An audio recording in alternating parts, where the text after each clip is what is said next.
Goeiemôre gemeente.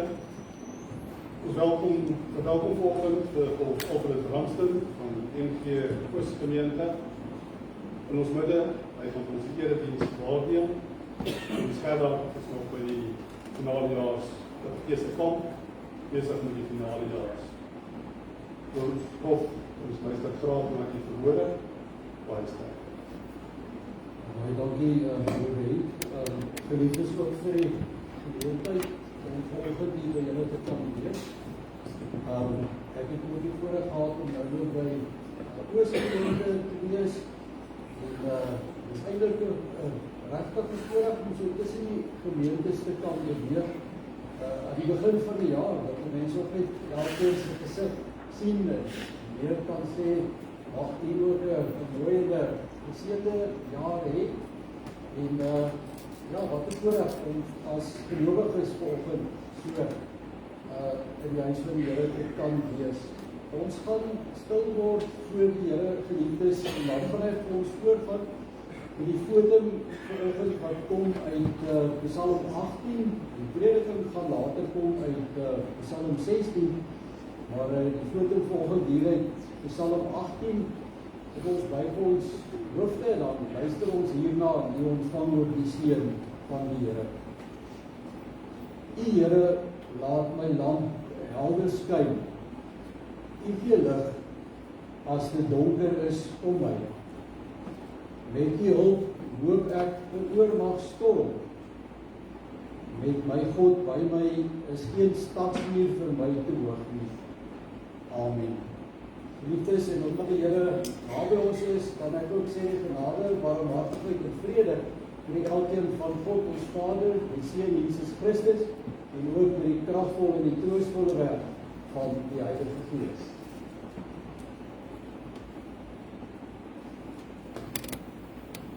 Kom ons antwoord op die Here se seëngroet om saam te sing uit die 207 vers 1 en 5.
susters, ons het in God gesondig. Ons het gedoen wat verkeerd is in sy oë. Laat ons lewe ondersoek en onsself gewis van ons sonde en liefdeloosheid. Hoor dit, soos Jesus het opsom in Markus 12, vers 28 tot 31. Een van die skrifgeleerdes het hulle hoor redeneer en het nader gestaan. Toe hy sien dat Jesus hulle 'n goeie antwoord gegee het, vra hy vir hom: "Wat is die heel grootste gebod?" Jesus antwoord hom: "Die eerste is: Luister Israel, die Here, ons God, is die enigste Here. Jy moet die Here jou God lief hê met jou hele hart en met jou hele siel en met jou hele verstand en met al jou krag. Die tweede is: jy moet jou naaste lief hê soos jouself. Geen ander gebod is groter as die twee nie." Ons weet nou dat ons sondig en doen wat verkeerd is in die oë van die Here. Laat ons ons skuld bely. Kom ons sing met 235 vers 1.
Broers en susters, ons het sopas deur ons sang ons sonde voor God bely. In 1 Johannes 2 vers 1 verseker God ons dat ons vrygespreek is. En as een van ons sondig, ons het die Here Jesus Christus, die regverdige, as ons vrygespreek by die Vader. Almal wat vrygespreek is, bely op nie hulle geloof in die enige God. Kom ons bely ons geloof. Ons glo in een God, die Almagtige, Vader en Skepper van die hemel en die aarde, en van die onsienlike en sienlike dinge. En in een Here, Jesus Christus, die eniggebore Seun van God, gebore uit die Vader voor alle tye. God uit God, lig uit lig. Waaragtige God uit waaragtige God. Verwek, nie gemaak nie, een in wese met die Vader. Deur wie alle dinge ontstaan het, dat terwille van ons, die mense, en terwille van ons saligheid neergedaan het uit die hemel, vlees geword het, deur die Heilige Gees uit Maagd Maria, die mens geword het, wat selfs vir ons gekruisig is, omdat Pontius Pilatus gelei en begrawe is. En op die derde dag weer opgestaan het, volgens die skrifte, wat opgevaar het na die hemel, en wat sit aan die regterhand van God, die Vader, wat weer sal kom met heerlikheid te oordeel, die wat nog lewe en die wat reeds gesterf het. Die se koningsheerskappy geen einde sal hê nie. En in die Heilige Gees, Heer en Lewendmaker, wat van die Vader en die Seun uitgaan, wat saam met die Vader en die Seun aanbid en verheerlik word, wat gespreek het deur die heilige profete. Ons glo in een heilige, algemene kerk, gegrond op die leer van die apostels. Ons bely een doop tot vergifnis van sondes. Ons verwag die opstanding van die ontslapenis en die lewe van die toekomstige eeu.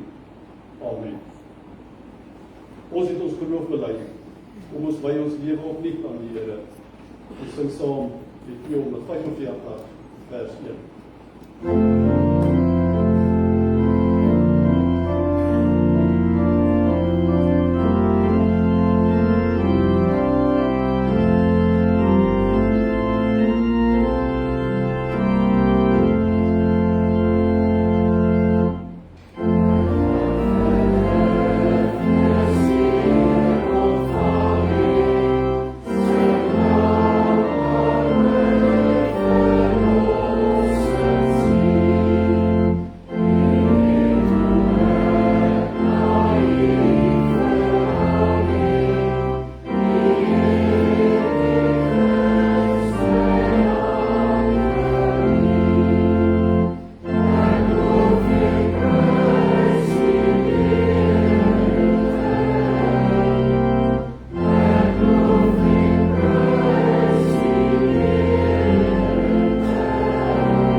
altyd so ligte trans voor ons verder van, elke keer as ek hier kom, dan sien ek die 3 tennisballe, weet jy dit, van die 3 tennisballe hier op die preekstoel, die 2 van hulle.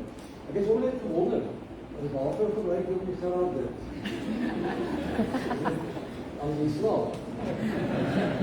Ja, is die derde een, die 3 kansen. Ja, ek so net gewonder, mens sien, dat jy interessante goed gesê. Praat ook voor, waarvoor is die 3 tennisballe? Geliefdes, ons gaan saam lees in die woord van die Here vanoggend Psalm 16. Nou baie van ons bekende psalm, een van Dawid se psalms, Psalm 16. Ek van die wat volg in die Bybel of op die selfoon, baie welkom om dit op te soek. Nou nog eens in die ander gemeente dit verskyn worde. Ek het hieroor, wonderlik. Ek sien ja. Hier is nog die baie interessante taal van Psalm 16. Ek gaan vir die lees in die 83 vertaling. Geliefdes, maar voordat ons dit doen, gaan ons eers stil word voor die Here. Kan ek vra dat die mans en die seuns in die gemeente opstaan en dan gaan ek vir ons voorin gebed.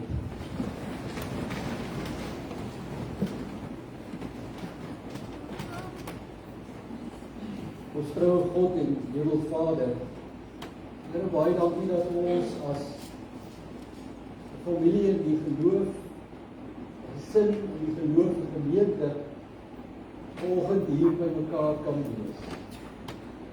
Baie dankie, Here, vir al die genade en liefde wat die gemeente ontvang elke keer wanneer hulle in U naam vergader. Baie dankie, Vader, dat die hele erediens staan in die teken van U genade, van U bemoeienis met ons as mense deur U woord. En baie dankie dat ons ook hier as U kinders by mekaar kan wees, dat ons vanoggend elkeen gebind is deur die bloed van ons Here Jesus Christus, en dat ons werklik saam met die gelowiges deur die eeue een Vader het, naamlik die God van ons Here Jesus Christus. En baie dankie vir die liefde, wat dit ook onder ons as mense losmaak, dat ons juis in so verbondenheid met mekaar kan lewe, en op 'n Sondag die geloof met mekaar mag deel. Here, ons wil U vra dat, wanneer ons gaan lees uit U woord, dat U asseblief dit aan ons harte sal oopbreek deur U Gees. Dat U, Vader self, U woord aan ons sal lewend maak, en wanneer ons hier uitgaan vanoggend, ons ook die ervaring sal hê, dat dit 'n verskil maak. Daarom bid ons om gehoorsaamheid. Ek wil eintlik bid, Here, om die genade van gehoorsaamheid, sodat ons die volle vrug van hierdie woord kan ontvang, dat ons die voorreg mag hê om te sien, hoe dat dit 100voudig, 1000voudig vrug dra, in elkeen van ons se lewens. Seën ons dan, Here, ons bid dit in die wonderlike naam van Christus Jesus, ons Here, ons Verlosser en ons Koning. Amen.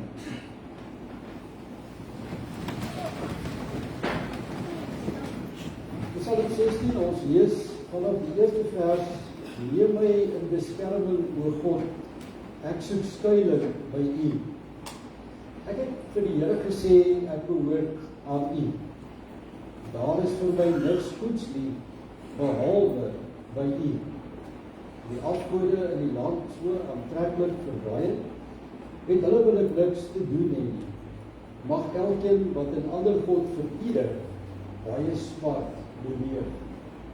Vir afgode sal ek nie bloedoffers uitkiek nie, hulle name wil ek nie op my lippe neem nie. Here, U is my lewe, U sorg vir my. Wat ek ontvang, kom alles van U af.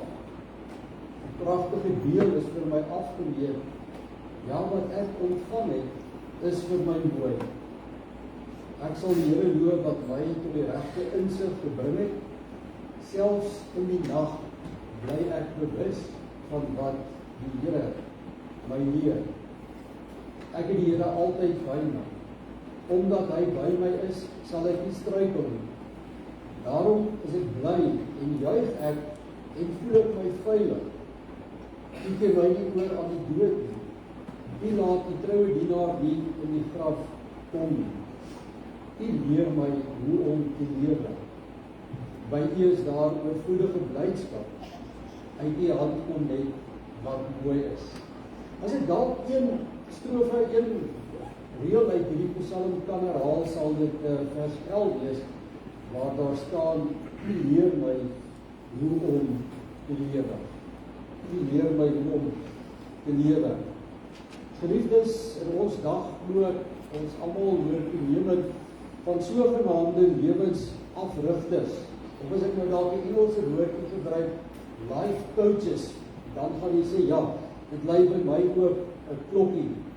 Nou, oor die algemeen word hierdie life coaches of hierdie lewensafrigters met 'n baie mooi Afrikaanse beskrywing beskryf, naamlik as sogenaamde welheidspraktisyns. En hulle doel is natuurlik om mense soos ek en jy te help dat ons volle potensiaal kan ontsluit. Wanneer ek nou so 'n bietjie fyn luister na wat mense om my sê, dan kom ek agter hoe gewild hierdie hele idee van lewensafrigting geraak het. Daar's baie groot mense vandag wat sê, maar ek het my eie lewensafrigter. En jy hoor selfs van ouers wat hulle kinders stuur om sogenaamde lewensafrigting te kry. En as 'n mens nou natuurlik op die internet gaan kyk, dan sien jy tallose webwerwe wat die dienste van hierdie lewensafrigters adverteer of wat aanbied om vir jou as 'n lewensafrigter te begelei. Dit is nogal interessant as mense ook gaan lees, deesdae alle webwerwe mos nou elke week is daar ook mense wat kommentaar daarop lewer en baie interessant om te sien hoe mense hierdie lewensafrigting ervaar as wonderlik, lewensveranderend, fantasties en inspirerend. En jy sê daar, Tony, dankie, jy het my gehelp om my drome waar te maak. Dankie so, ek weet nie wat sonder jou neem my egskeiding sou kom nie. Dankie Albert, jy het ons maatskappy tot groot hoogtes gevoer. Ek gebruik natuurlik my net denkbeeldige name, maar ek dink ek kry die idee. Wie van julle wat dit al gesien het, sal weet waarvan ek praat. Nou, lewensafrigting klink na 'n manier om 'n vol en 'n positiewe lewe te bekom, en dit het natuurlik groot byval by baie mense gevind vandag. En nou wil ek nie vanoggend met u kom praat oor die meriete van lewensafrigting of my begin op 'n teologiese beoordeling daarvan nie. Ek wil maar net dit genoem het vanoggend, want dit het my weer opnuut aan die ding gesit oor geloof. Geloof in ons harte as kinders van die Here. Want dit het vir 'n oomblik by my opgekom, maar sal dit nie wonderlik wees as daar ook iets soos geloofsafrigting is nie. As ek dit nou na Engels kan oorsit, faith coaching vir kinders van die Here. Want as lewensafrigting sulke wonderlike resultate het soos wat mense sê, dink net wat kan geloofsafrigting vir ons as gelowiges en vir die kerk beteken. En dit het my 'n bietjie verder laat dink oor hierdie hele tema. Sou ons kon praat van geloofsafrigting. Maar voor ek nou met u gaan deel, wat dit na vore gebring het, hierdie toertjie van my gedagtes, wonder jy dalk, en ek wil ons net nou 'n bietjie op hierdie vraag voort is, wonder jy, wie hierdie woord nou net gehoor het van geloofsafrigting, en by jouself gedink van, kan 'n mens hoegenaamd van so iets praat? Sou mense hoegenaamd iets soos afrigting in die geloof, begeleiding in die geloof nodig het? Gaan geloof nie oor daardie wete dat God bestaan, dat hy sy seun vir ons gegee het en nie daarin glo die ewige lewe het nie. En boonop, as ons vanoggend vir mekaar sou sê, maar eintlik het ons iets soos geloofsafrigting nodig. Erken ons nie daarmee dat die mens eintlik swak is in die geloof en dat ek sukkel met die geloof en dat ek dalk die hulp van iemand daarmee nodig kan kry, van tyd tot tyd of altyd nie. En dit sal dan juist die punt wees, geliefdes, want geloof in God, die geloof wat ons nou ook bely het in ons harte, dit gaan nie net oor 'n statiese vertroue, met ander woorde, oor 'n wete dat daar vanoggend 'n God is. dat hy sy seun vir ons gegee het. Geloof sê die woord van die Here vir ons, gaan juis ook oor vertroue. Daardie lewende verhouding met die Here elke nuwe dag, wat ons kan sê, geloof is eintlik soos die hand, wat ons elke oomblik weer aan die Here vashou. En dit is hierdie vashou aan die Here, hierdie geloof in God, wat eintlik vir ons die lewe in hierdie wêreld, maar ook in die ewigheid sal ontsluit. Dit is die taal waarvan Paulus nog praat in die woord van die Here, as hy sê, maar ons wat in die Here glo, is meer as oorwinnaars. Ons het vreugde, sê Paulus in Filippense 4 vers 4, en dan sê hy verder in daardie hoofstuk, ek is tot alles in staat, deur hierdie geloof in die Here. Maar kom ons wees nou eerlik met mekaar vanoggend, geliefdes, beleef jy dit nog so? Beleef jy dit ook dat jou geloof in God 'n verskil maak aan hoe jy lewe elke dag? En nou kan ek nie vanoggend vir almal geleentheid gee om hierop te antwoord nie. Maar weet jy, hoe praat ons baie keer met die lewe? Wat is die kernwoorde wat ons baie keer gebruik as ons by mekaar kom? Ons praat oor sukkel. Ons praat oor ons mislukkings. Ons praat oor hoe moeilik versoenbaar ons geloof is met die wêreld waar binne ons lewe. Sodat ons eerlik moet wees en sê, daar is eintlik dalk blind gelowiges vanoggend wat met oortuiging kan sê, maar my geloof in die Here, hierdie hand, waarmee ek aan God vashou, gee vir my elke dag 'n oorwinnaars lewe.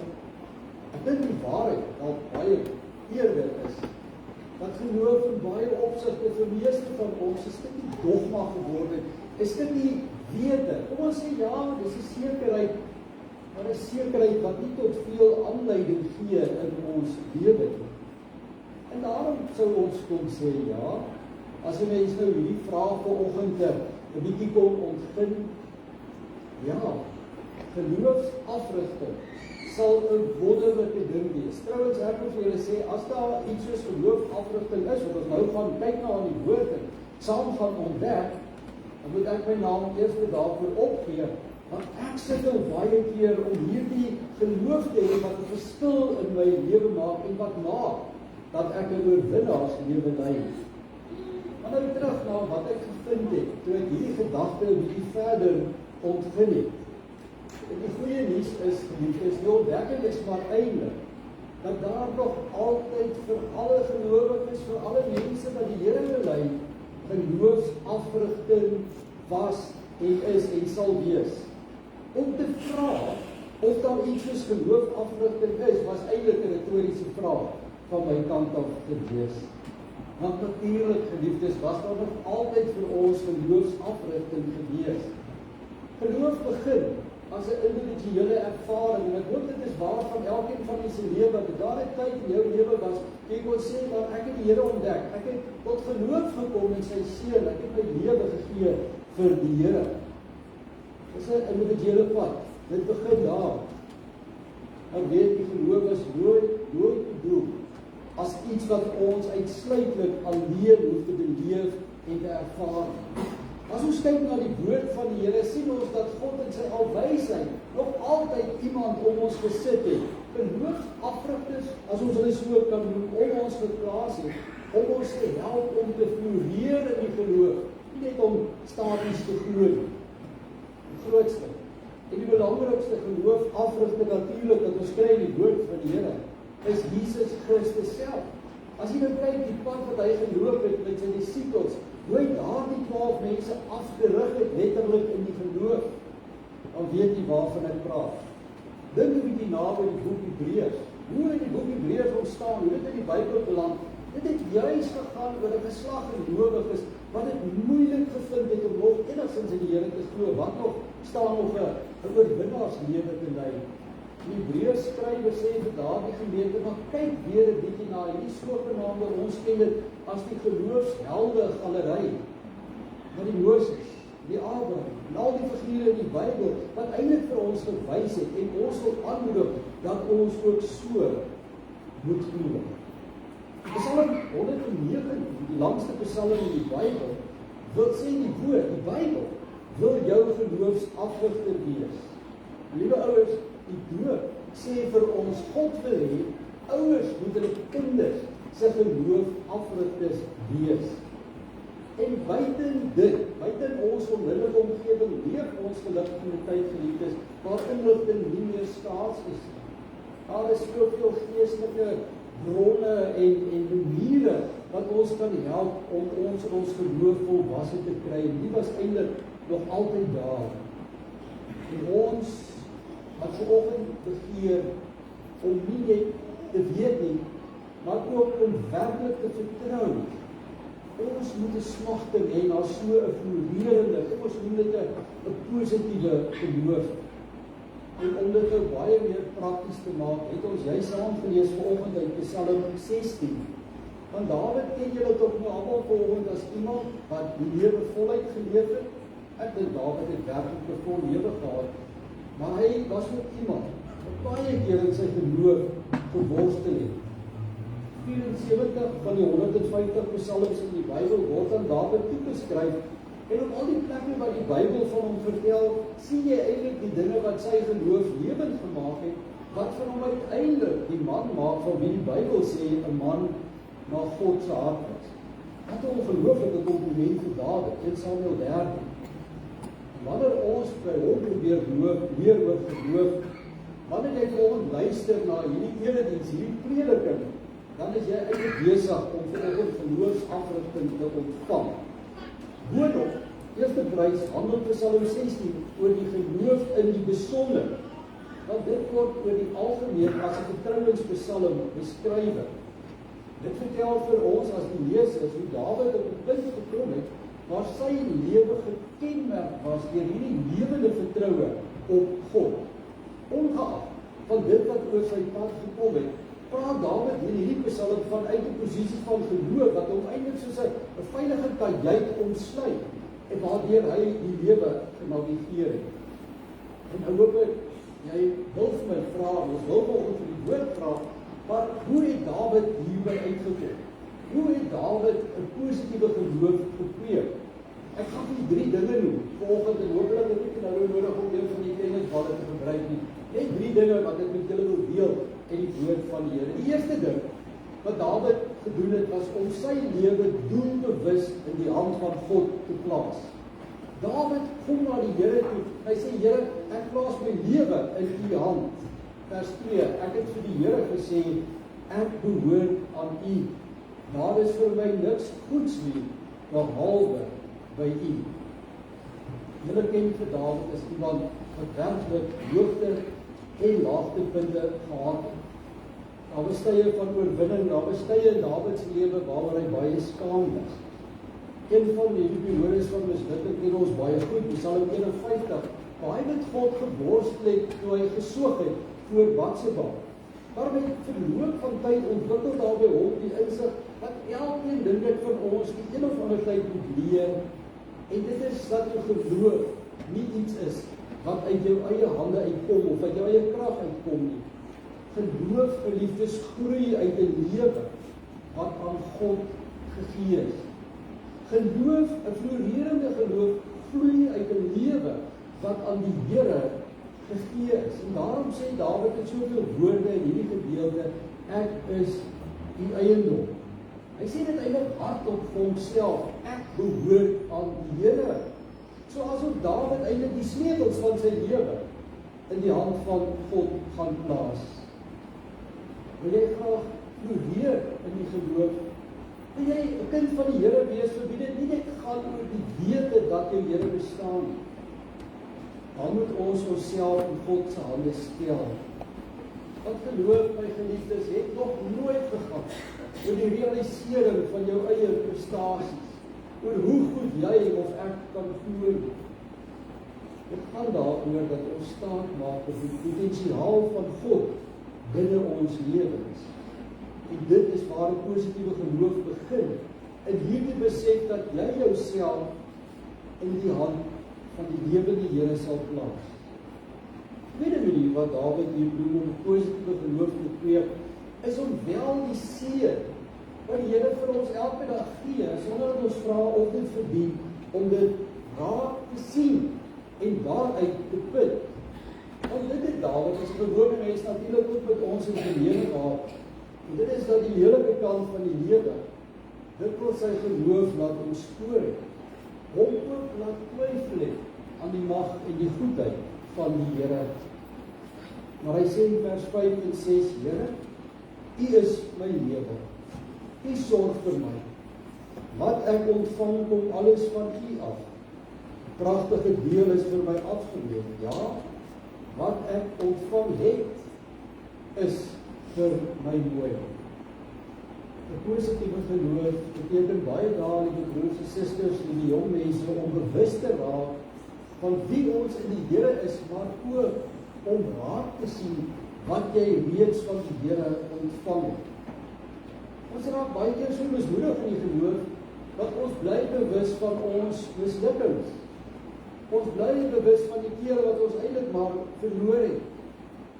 Maar ons vergeet so maklik, net om van die Here te hoor, is al 'n pragtige en 'n wonderlike deel. Net om vanoggend jou geloof in die Here te kon bely, is reeds 'n pragtige deel geliefdes, waar baie mense vandag, miljoene mense, nie meer by uitkom nie. Om die sekerheid te kan hê dat jy die ewige lewe beerf het in Christus, is die pragtigste deel wat in besit is van elkeen binne die kerk. Dit is nog interessant, as dit begin moeilik gaan en jy begin soek, maar hierdie pragtige deeltjies wat God vir jou afgemeet het, selfs in die moeilike tye van jou lewe, al is dit net 'n paar sentimeters, stem dit jou anders. Oortuig dit jou, ja, dat God wel bestaan, dat hy nie afwesig geraak het, soos wat ons baie daar voel nie, en dat hy wel nog vir ons sorg. Maar daar is soveel sonde, onreg en gebrokenheid om ons, dat ek weet dit is moeilik om die goed wat God vir ons gee, raak te sien. Weet eens, wat hoor jy in die kringe waar jy beweeg? Wat hoor jy as jou familie, kinders by mekaar is? Klaar baie keer, maak voorraad opname van alles wat stikkend en gebreek is. David sê nee, as jy wil floreer in die geloof, moet jy dit doen bewus omswaai. Ons moet eintlik 'n geestelike kultuur van sedenekel vestig.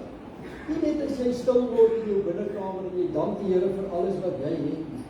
Ons moet 'n slag begin getuig, liefdes, wanneer ons by mekaar is, en wat God alles vir ons gee.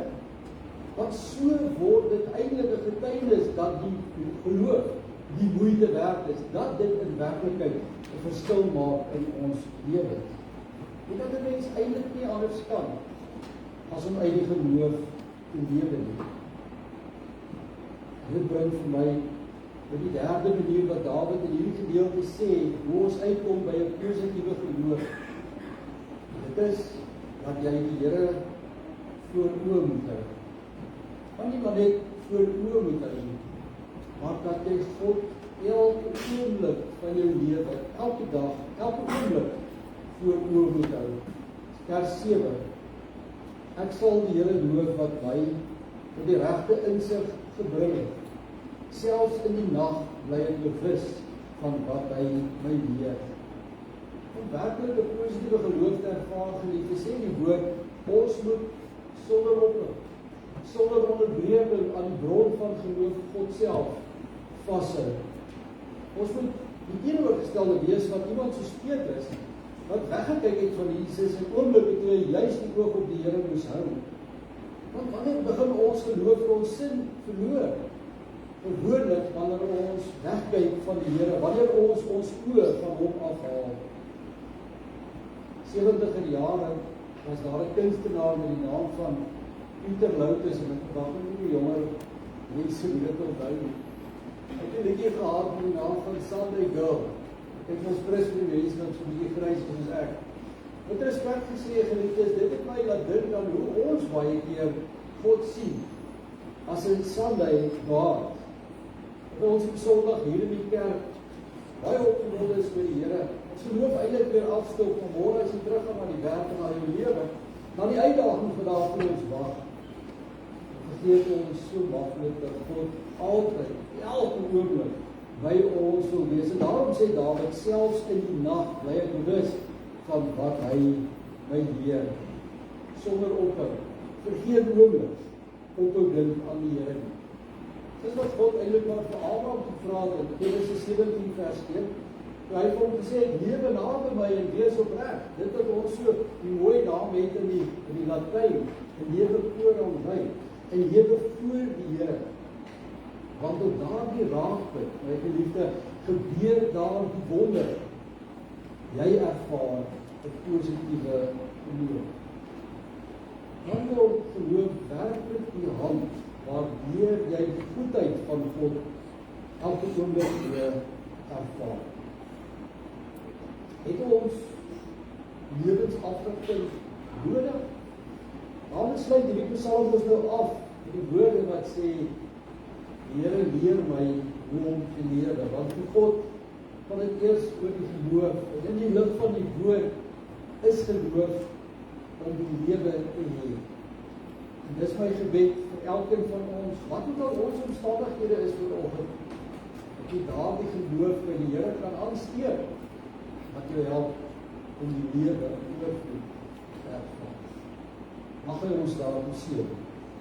Terwyl ons so sit, kom ons buig die hoofde. Lierbare Here, baie dankie vir die woord. Die woord, Here, wat nie net 'n boek iewers op 'n raadsel lees nie. Die boek wat vir ons stel van geloof, wat ook nie net iets akademies wil wees, iewers bewete in ons lewens, 'n oortuiging, maar 'n lewende en 'n dinamiese verhouding met U elke dag, sodat ons ook 'n oorwinnaarslewe kan lei. Here, daarom wil ons vanoggend die uitnodiging van die woord aanneem om ons lewens in U hande te kom plaas. Here, om onsself aan U toe te wy, sodat ons werklik U teenwoordigheid kan ervaar. Ons wil U vra, Here, help ons om die mooi wat U vir elkeen van ons afgemeet het, raak te sien. Om te ervaar, Here, dat daar in elke krisis, in elke moeilike oomblik van die lewe ook soveel is, wat vir ons goed is, wat meer krisis is nie, omdat God ook in daardie oomblik teenwoordig is. Geef vir ons die genade van gehoorsaamheid, sodat ons die elke oomblik voor oor kan hou. David, Here, wat U skryf, wat selfs in die nag bewus gebly het van dit wat U vir hom leer. Ons weet ons vra eintlik baie, Here, want dit is vir ons moeilik om so te leef. Maar U kom plaas dit in ons bereik vanoggend deur hierdie woord. En ons wil vra soos die Dawid, Here, leer my hoe om te lewe. Ek bid vir die gemeente, Here, ek bid vir die Garab en sy huis, ek bid vir die kinders wat hierdie naweek op hulle kamp is, ek bid vir die kerkraad, ek bid vir elke gemeentelid, Here, vir elkeen wie sy lewenspad ook dalk baie verander het van verlede jaar af. Hulle, Here, wat deur moeilike tye gaan, hulle wat geliefdes moes groet, hulle wat siek is, Vader, mag U vir hulle ook die lewe gee in daardie omstandighede. Here, ons bid vir 'n jaar wat eintlik nog voor ons lê. Ons vra dat U sal wees met elke gesin waar die universiteite ook weer begin, waar die skole al klaar begin het, waar die lewe eintlik maar weer in al sy eise dat ons elkeen sal staan elke dag. Dat U vir ons genade sal gee. Dat U vir ons sal seën. Baie dankie, Here, dat ons dit mag bid vanoggend in die wonderlike en die kosbare naam van Christus Jesus ons Here.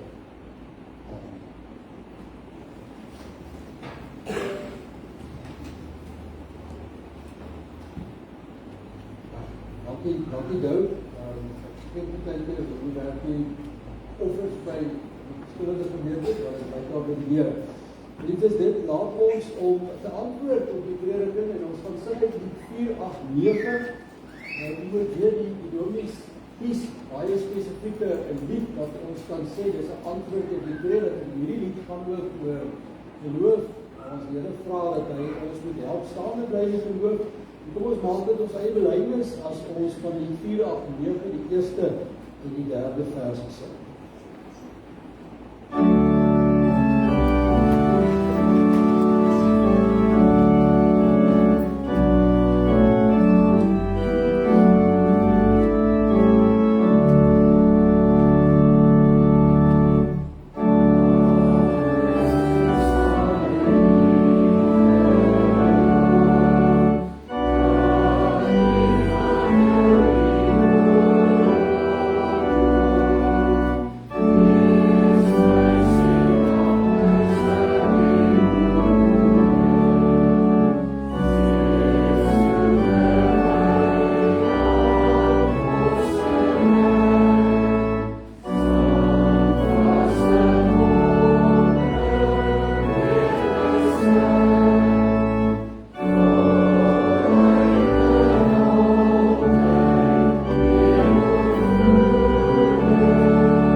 Geliefdes, ontvang nou die seën van die Here en gaan huis toe in sy vrede.